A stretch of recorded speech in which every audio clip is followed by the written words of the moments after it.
Bienvenidos una vez más a nuestro estudio de la Palabra de Dios. Estamos estudiando Cristología. Un hermoso tema, un tema muy amplio, un tema que apasiona, un tema que nos descubre realmente la obra maravillosa de Cristo Jesús por nosotros en la cruz del Calvario. ¿Qué les parece si oramos antes de comenzar? Padre eterno, gracias te damos por estar juntos una vez más, por permitirnos entrar en la profundidad de tu palabra y pedirte que tu Santo y Divino Espíritu abra nuestro entendimiento y podamos comprender, entender todo lo que significa el gran mensaje contenido en las Escrituras que hablan acerca de la muerte de Jesús.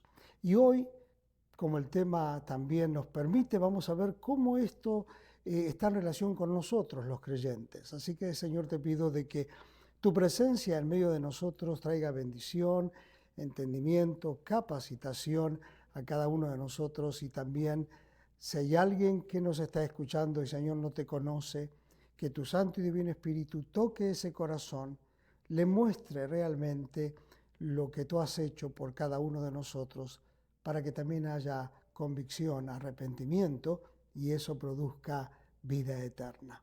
Padre eterno, gracias te damos por estar en medio de nosotros. Déjame, Señor, esconderme detrás tuyo y quisiera que el Espíritu Santo sea el que hable en esta hora para nuestro beneficio espiritual. En Cristo Jesús. Amén.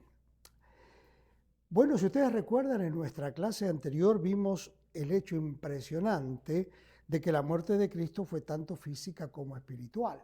Y vimos la expresión, por ejemplo, entregó el Espíritu y también Dios mío, ¿por qué me has desamparado? ¿Verdad? Obviamente que pudimos analizar lo que esto significó, lo que esto realmente significa para la persona que no es salva, porque realmente está hablando de la muerte física y la muerte espiritual, que es la separación espiritual de Dios, pero nos habló profundamente de la Escritura para mostrarnos que Jesucristo hizo todo esto por el pecador, por nosotros. Y si hacemos un pequeño repaso, también mencionamos 4 términos que indican justamente lo que significó la muerte de Cristo para nosotros. Porque hablamos de reconciliación, hablamos de redención, hablamos de victoria y hablamos de sustitución. ¿Se acuerdan? Entonces hoy vamos a entrar en el tema que nos va a llamar la atención, que es justamente el resultado de la muerte de Cristo en relación con nosotros los creyentes. ¿Qué es lo que asegura la muerte de Cristo? Bueno, la muerte de Cristo nos asegura la salvación con todos sus beneficios, con todos los beneficios que eso acarrea, produce. Entonces, para los estudiantes, aquellos que necesitan estar llenando los espacios vacíos del material, allí hay una línea que está trazada donde ustedes tienen que escribir la salvación con todos sus beneficios es aplicada al creyente. Vamos a ver el primer tema. Cristo murió particularmente por su iglesia. Cristo murió particularmente por su iglesia. Acompáñenme, por favor, a el Evangelio según San Mateo. Yo les recomiendo que ustedes, si no tienen una Biblia con márgenes amplios, se compren una Biblia y realmente puedan escribir en los costados, tomar notas y poder escribirlas allí. Realmente es muy importante para aquellos que estudiamos las Escrituras, que tengamos todo metido allí en la Biblia, y de esa manera las referencias nos ayudan, pero muchísimo, muchísimo, cuando tenemos que presentar un tema. Mateo capítulo 20 y versículo 28 dice: como el Hijo del Hombre no vino para ser servido, sino para servir y dar su vida en rescate por muchos. Cristo vino para dar su vida en rescate por muchos. Ahí ustedes también tienen una línea donde tienen que completar esto y poner la palabra muchos. Es interesante que la palabra de Dios no nos dice que vino a dar su vida en rescate por todos. ¿Por qué? ¿Por qué será que no dice la palabra todos aquí? Bueno, porque es evidente que esos muchos no son todos, sino aquellos para quienes la muerte de Cristo llegó a ser eficiente. Es decir, que produjo en ellos el resultado de la salvación. Resultó en ellos la salvación y fueron salvos. Y no todos van a ser salvos, porque no todos creen. No todos realmente miran a la muerte de Cristo como algo que es necesario tenerla, asimilarla, conseguirla, poseerla.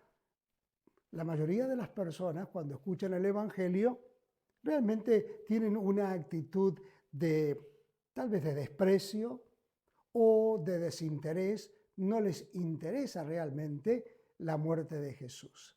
Pero estamos diciendo aquí que Cristo murió particularmente por su iglesia. ¿Cuáles son o quiénes son la iglesia? Bueno, aquellos redimidos que creyeron, que han creído a través de los tiempos y que creerán en la obra redentora de Jesús en la cruz del Calvario. Hay otro pasaje que me gustaría compartir con ustedes que está en Efesios, carta del apóstol Pablo a los Efesios, en el capítulo 5, Efesios capítulo 5 y versículo 25. Efesios 5, 25. Dice, aquí hay un consejo del apóstol Pablo para los matrimonios. Y dice justamente en el versículo 25, maridos, amad a vuestras mujeres. Y después dice, así como Cristo amó a la iglesia y se entregó a sí mismo por ella. Cristo amó a la iglesia y se entregó a sí mismo por ella. Y aunque quiero hacer un paréntesis aquí porque me parece que es importante que se aclare esto, para que no exista ninguna confusión. Cristo murió por todos, quiere decir, cuando digo por todos, y antes dije por muchos, ¿no es cierto? Porque lo leímos de las Escrituras, cuando decimos que Cristo murió por todos, quiere decir que la obra de Jesucristo cubre a todos en el sentido de que es poderosa para que todos puedan ser salvos. Todos pueden ser salvos por la obra de Jesucristo, pero solamente es aplicable la salvación, o podríamos decir solamente hay destinatarios específicos de la salvación en aquellos que creen en la muerte de Cristo. Entonces, los creyentes, aquellos que han creído, que hemos creído en la muerte del Señor Jesús por nosotros en la cruz del Calvario, podemos decir con toda seguridad, porque la palabra de Dios lo testifica, que nosotros somos salvos. No somos salvos por estar dentro de una iglesia. No somos salvos por creer en los 10 mandamientos. No somos salvos por practicar las buenas obras. No somos salvos por llevar una vida de conciencia, de pensamientos claros, de dignidad, una vida limpia. No somos salvos por eso. Somos salvos porque hemos creído que Cristo Jesús murió por nosotros en la cruz del Calvario. Y entonces podemos decir con toda seguridad que los destinatarios principales de la muerte de Cristo hemos sido los creyentes, que formamos parte del cuerpo de Cristo, que formamos parte de la iglesia del Señor Jesús. Ahora, no deberíamos vivir en una continua adoración y alabanza al Señor. Si esto ha sucedido, si esto es lo que hemos experimentado, y estoy preguntándoles a ustedes si han creído en Cristo Jesús como Salvador personal, bueno, obviamente nuestra manera de vivir tiene que ser una manera de vivir de adoración, de alabanza, que refleje la presencia del Señor en nuestra vida. Esta mañana justamente estaba hablando con mi hija menor. Yo tengo 4 hijos, 2 varones y 2 mujeres, y mi hija menor me comentaba, ella estaba en su break en el trabajo, algunas cosas que estaban sucediendo allí, y su supervisora también es creyente. Y entonces aproveché para saludarla y le deseé, obviamente, bendición de parte del cielo para ellas. Y vino a la mente mía un pensamiento acerca de la importancia que hay cuando estamos trabajando en un lugar en medio de personas que son inconversas, en medio de personas que no creen en Cristo como Salvador personal. Tenemos realmente una inmensa responsabilidad.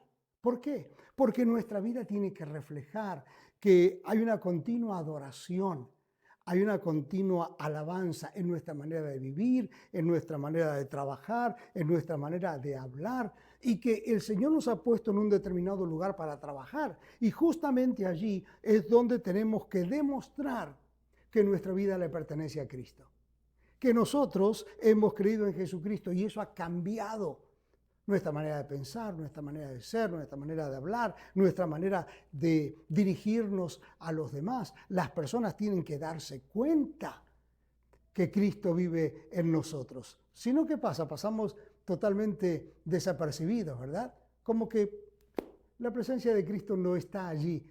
Y si estamos en un lugar determinado, Cristo tiene que estar allí también, ¿verdad? Porque lo llevamos adentro. Él forma parte de nuestro ser. Él vive dentro de nosotros. Vamos a ver un poquito acerca de los resultados de la muerte de Cristo para los elegidos. Repito, los resultados de la muerte de Cristo para los elegidos.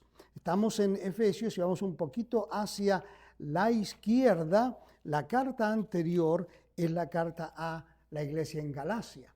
Gálatas capítulo 3 y versículo 13 dice: Cristo nos redimió de la maldición de la ley, hecho por nosotros maldición, porque está escrito: maldito todo el que es colgado en un madero. Cristo nos redimió de la maldición de la ley. El resto del versículo aclara justamente lo que significa esta expresión. La maldición de la ley era la condena del pecador, la condena de la persona que estaba acusada. En este caso, Cristo recibió en sí mismo, en su persona, la maldición de ser colgado en una cruz, no por sus pecados, porque Jesucristo no tenía pecado, sino que fue a la cruz, cargó sobre él nuestro pecado, y entonces allí él fue hecho maldición por parte o por culpa o por nuestra responsabilidad. Vamos a otro pasaje que está en Apocalipsis capítulo 1, al final de la Biblia. Apocalipsis, o algunos tienen como nombre Revelaciones, es exactamente lo mismo. Vamos al capítulo 1 de Apocalipsis y vamos a leer el versículo 5.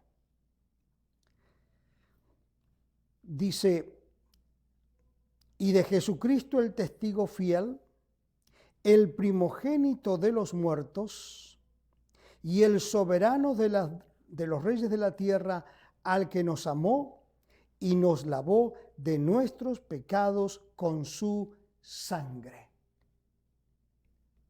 El autor de Apocalipsis, o el escritor de Apocalipsis, que es el apóstol Juan, justamente nos dice aquí que Cristo nos lavó de nuestros pecados con su sangre. En la sangre de Jesucristo hemos encontrado el lavamiento de nuestros pecados. Nos lavó de nuestros pecados. Si vamos un poquito más a la derecha, al capítulo 5 de Apocalipsis, y el versículo 9, dice: y cantaban un nuevo cántico diciendo: digno eres de tomar el libro y de abrir sus sellos, porque tú fuiste inmolado y con tu sangre nos has redimido para Dios de todo linaje y lengua y pueblo y nación. Por medio de su muerte, Cristo nos compró para Dios. Eso es una garantía. Eso es lo que nosotros sabemos de la obra de Jesús. Cristo lo hizo por mí. Cristo lo hizo por ti si tú crees en Cristo Jesús como Salvador personal.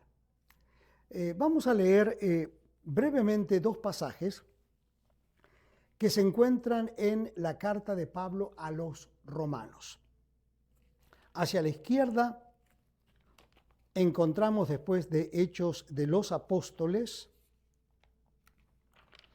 Hechos de los Apóstoles es la narración de los primeros 40, 50 años de la historia de la Iglesia. Y encontramos después de Hechos la carta de Pablo a los romanos en el capítulo 7 de la carta. Capítulo 7 y versículo 14. Dice: porque sabemos que la ley es espiritual, mas yo soy carnal, vendido al pecado. Tengan una mano aquí y vamos al capítulo 6.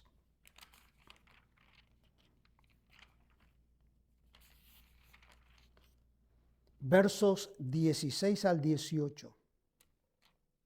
Fíjense, Pablo les escribe a los hermanos en la iglesia en Roma y les dice: ¿no sabéis que si os sometéis a alguien como esclavos para obedecerle, sois esclavos de aquel a quien obedecéis, sea del pecado para muerte o sea de la obediencia para justicia? Pero gracias a Dios, versículo 17, que aunque erais esclavos del pecado, habéis obedecido de corazón a aquella forma de doctrina a la cual fuisteis entregados, y libertados del pecado vinisteis a ser siervos de la justicia. Entonces, en el capítulo 7 y el versículo 14, dice que nosotros éramos esclavos del pecado, porque somos carnales, vendidos al pecado, entregados al pecado, apasionados por el pecado. Es exactamente lo que nos pasa cuando no tenemos a Cristo, ¿verdad? La persona que no tiene a Cristo en su vida es un apasionado por el pecado. Eso no quiere decir, hermanos, de que nosotros no pequemos, porque muchas veces nosotros también tenemos nuestro desliz. Pero no estamos apasionados por el pecado. No es algo que nos apasiona, que nos atrae, pero la persona que no tiene a Cristo no tiene cómo defenderse. No tiene cómo contrarrestar esta pasión que hay en todo nuestro ser, en nuestro ser carnal hacia el pecado. Pero Cristo pagó con su sangre el liberarnos de esa condición a la cual estuvimos siendo vendidos por tantos años. Efesios capítulo 2 Hacia la derecha, después de Romanos, 1 Corintios, 2 Corintios, Gálatas y Efesios, encontramos en el capítulo 2, versículo 13, estas palabras. Pero ahora en Cristo Jesús, vosotros, que en otro tiempo estabais lejos, habéis sido hechos cercanos por la sangre de Cristo. Entonces Pablo dice, la sangre de Cristo nos acercó a Dios. La sangre de Cristo nos acercó a Dios. Y yo a veces pienso, ¿cuántas veces la gente quiere acercarse a Dios por otros medios? La gente quiere acercarse a Dios haciendo algo, ¿no? La gente quiere acercarse a Dios dando ofrendas o haciendo obras de caridad. La gente piensa que eso les acerca a Dios. Y la palabra de Dios es muy clara. Solamente la sangre de Cristo nos acercó a Dios. El pecado nos había alejado de Dios. El pecado había hecho de nosotros hombres y mujeres lejanos de Dios. Fíjense, si vamos al Antiguo Testamento, allí en Isaías capítulo 59, Isaías capítulo 59, voy a leer los versículos 1 y 2. Dice, he aquí que no se ha acortado la mano de Jehová para salvar, ni se ha agravado su oído para oír. Estoy leyendo el versículo 1 de Isaías 59. Versículo 2. Pero vuestras iniquidades, pecados, maldad, han hecho división entre vosotros y vuestro Dios, y vuestros pecados han hecho ocultar de vosotros su rostro para no oír. ¿Qué es lo que el pecado había hecho? Bueno, es muy claro, la Escritura lo dice, el pecado nos había alejado de Dios. El pecado aleja de Dios. Toda persona que vive en el pecado, que practica el pecado, que no quiere saber nada de Jesucristo, esa persona está alejada de Dios. Pero Cristo, nos dice Pablo en Efesios 2:13, nos acercó a Dios. Vamos a buscar otro pasaje en el Evangelio de Juan capítulo 3, antes de Hechos de los Apóstoles, encontramos el Evangelio de Juan en el capítulo 3, versículo 14 y 15. Evangelio de Juan, capítulo 3, verso 14 y 15 dice, y como Moisés levantó la serpiente en el desierto, así es necesario que el Hijo del Hombre sea levantado. ¿Para qué? Para que todo aquel que en él cree no se pierda, mas tenga vida eterna. Entonces, la palabra de Dios, y este es el Señor Jesucristo el que está hablando, el mismo Señor, nos dice que su muerte, la muerte de Cristo, nos asegura la vida eterna. Nos asegura la vida eterna. Importantísimo. Porque muchas personas creen que la iglesia les puede proporcionar la vida eterna. ¿Saben cuántas veces me han llamado de un hospital para ir a hablar, para ir a orar por una persona que está en sus últimos minutos de vida? Y ahí están los familiares, ahí están desesperados, llorando, porque no se puede hacer más nada. Y ellos piensan que si llaman a un religioso, ya sea un pastor o sea un sacerdote, una persona que les pueda traer a la persona que está muriendo alguna consolación, y lamentablemente, no se puede hacer nada. Uno puede ir y orar. Claro que lo hacemos. Vamos y oramos por esa persona. Lloramos con los deudos, con aquellos que sufren. pero no les podemos asegurar la vida eterna. Porque solamente la muerte de Cristo nos asegura la vida eterna. Ninguno puede poner las manos sobre otra persona y pasarle la bendición de la vida eterna, porque eso no es así. O darles la comunión a último momento, o la extrema unción, como le llaman. Eso no tiene ninguna validez. Ninguna validez. ¿Por qué? Porque solamente la muerte de Cristo nos asegura la vida eterna. Fíjense, vamos brevemente otro pasaje. A mí me encanta que la Escritura misma sea la que hable, ¿no? Porque uno puede decir muchas cosas, pero cuando la Biblia habla a sí misma o de sí misma, es mucho mejor. Capítulo 8 de Romanos, versículos 33 en adelante. Fíjense, esto es maravilloso. ¿Quién acusará a los escogidos de Dios? ¿Quién acusará a los escogidos de Dios? Dios es el que justifica. ¿Quién es el que condenará? Cristo es el que murió, más aún, el que también resucitó, el que además está a la diestra de Dios, el que también intercede por nosotros. ¿Quién nos separará del amor de Cristo? ¿Tribulación o angustia o persecución o hambre o desnudez o peligro o espada? Como está escrito, por causa de ti somos muertos todo el tiempo. Somos contados como ovejas de matadero. Antes, en todas estas cosas somos más que vencedores por medio de aquel que nos amó.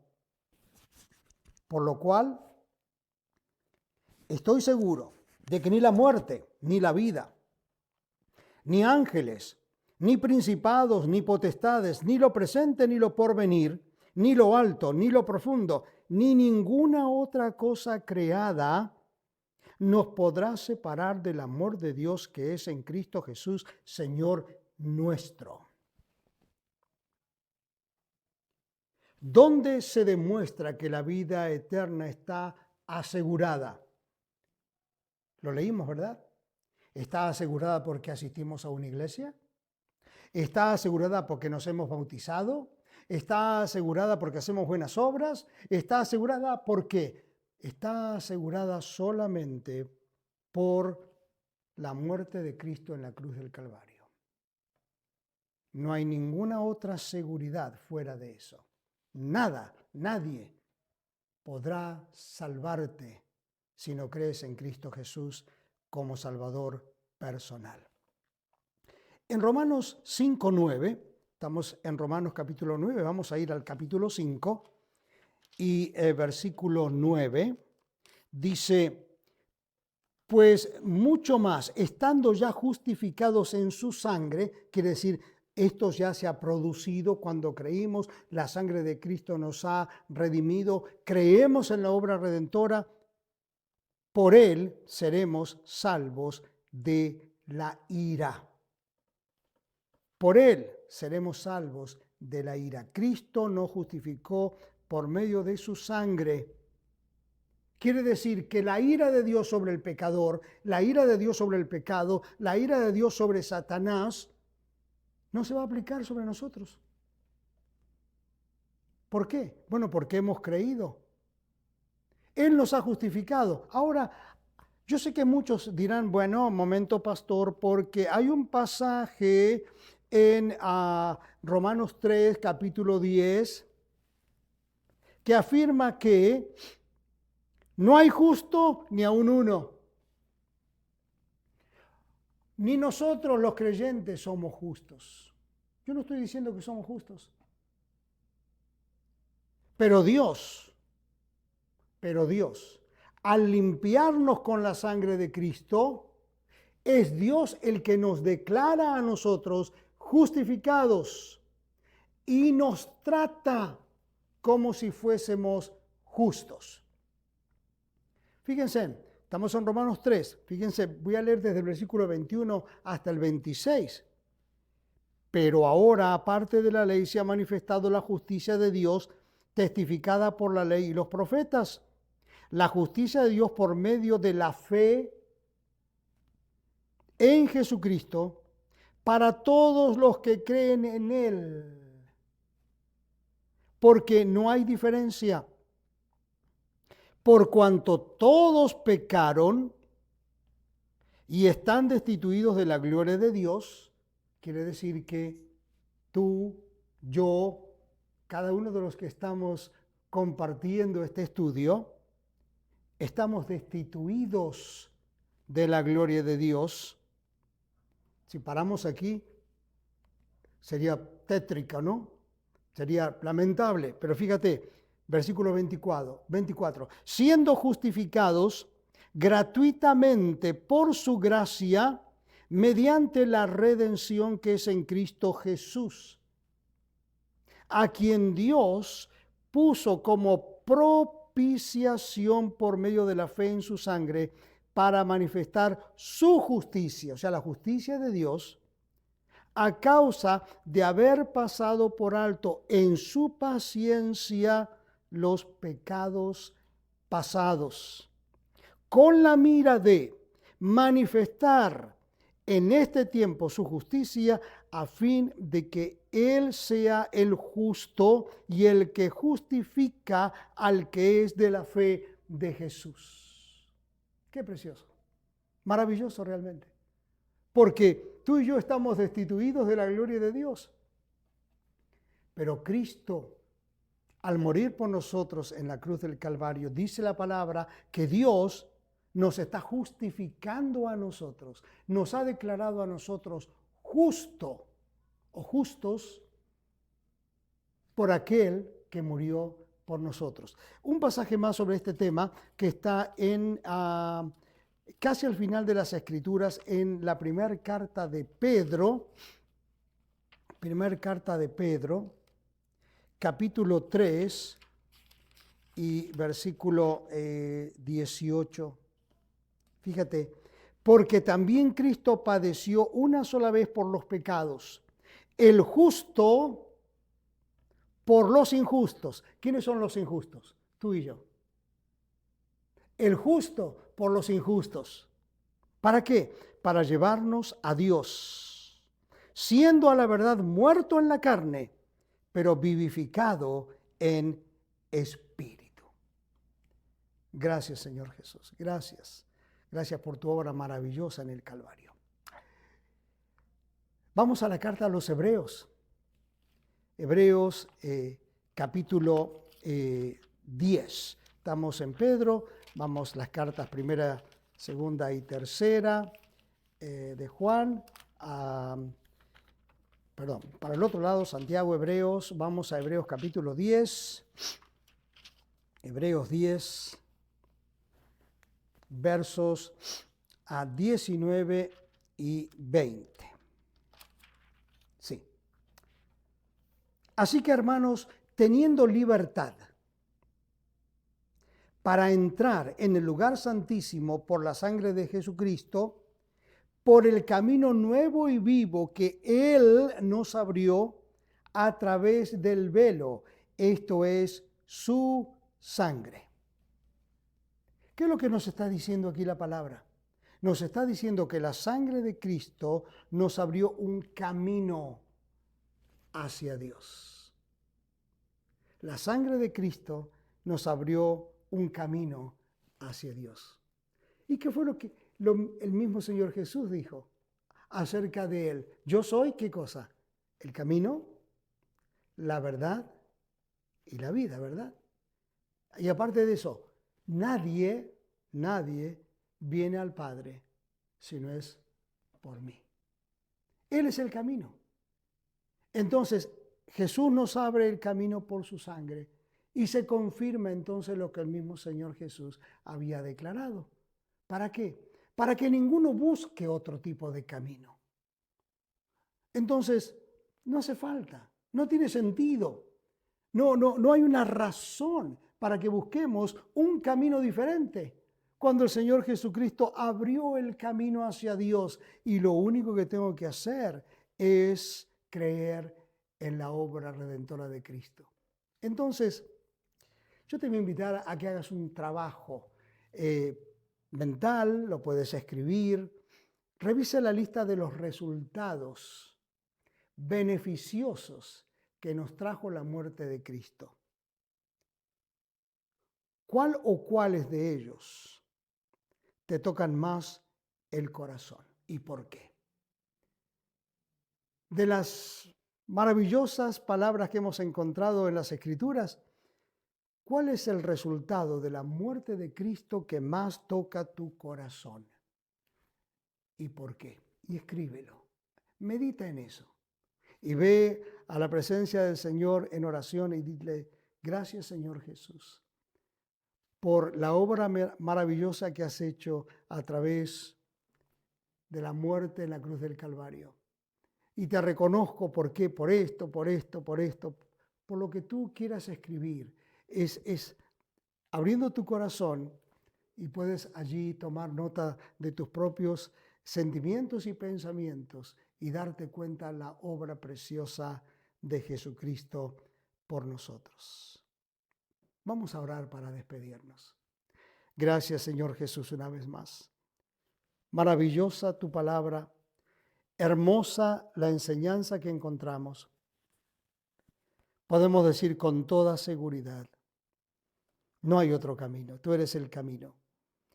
Ese camino al Padre, ese camino que Dios mismo trazó para nosotros los injustos, por medio de el justo, y justificarnos a nosotros a través de tu sangre derramada. Señor Jesús, cuando miramos alrededor nuestro y vemos tantas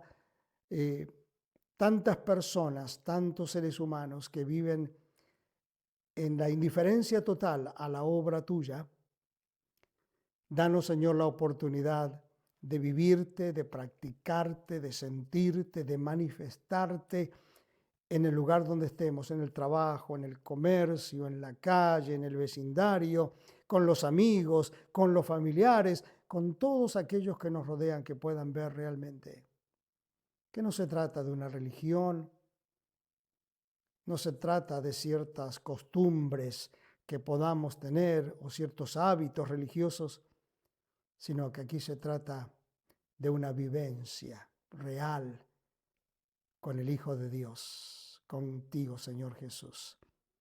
Gracias por hablarnos, gracias por hacernos sentir tan cómodos al estar junto a tu palabra y que ella bendiga nuestras vidas y la vida de todos aquellos que están compartiendo con nosotros estos estudios. Señor Jesús, a tu nombre sea la honra y la gloria hoy y siempre. Amén. Gracias por estar con nosotros, gracias por acompañarnos. Si tienes alguna pregunta, alguna duda, escríbenos, llámanos por teléfono, mándanos un texto.